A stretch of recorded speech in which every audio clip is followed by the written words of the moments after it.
if two wheels are locked on an axle so that they are not free to turn separately, one or the other has to slide.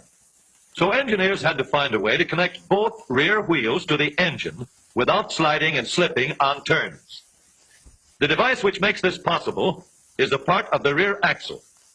It is called the differential because it can drive the rear wheels at different speeds. The differential looks complicated, but once we understand its principle, it is amazingly simple. These two wheels are mounted on separate axles and supported by a frame so that they can revolve freely at different speeds.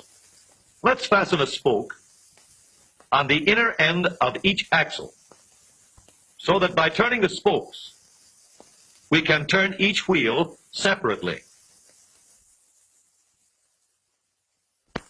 With a bar or crosspiece, we can turn both wheels in the same direction at the same rate of speed. Let's get something to hold this bar in place so that it will press against the spokes.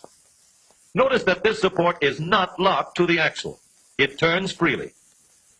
Now, we can spin the wheels by rotating the support. This is fine, as long as both wheels are able to turn at the same speed. But let's see what happens when we go around the corner.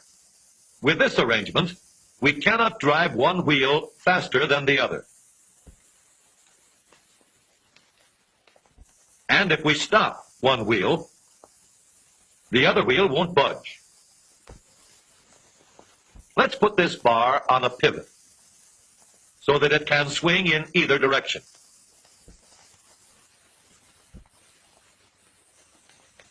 Now, the bar can still turn both wheels at the same speed.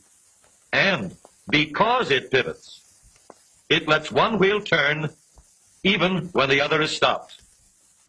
But if turned too far, the bar will swing around until it won't drive the spokes that turn either wheel. We need another crossbar and more spokes to carry on the job. When we stop one wheel, the crossbars will continue to push the spokes of the free wheel around. As long as both wheels are free to turn, the bars do not swing on their pivot, and the wheels move at the same speed. Now we have the working principles of a differential. To adapt the model for use in an automobile, we will have to make a few changes. In order to reduce the jerky action caused by wide spaces between the spokes, we will put in more spokes.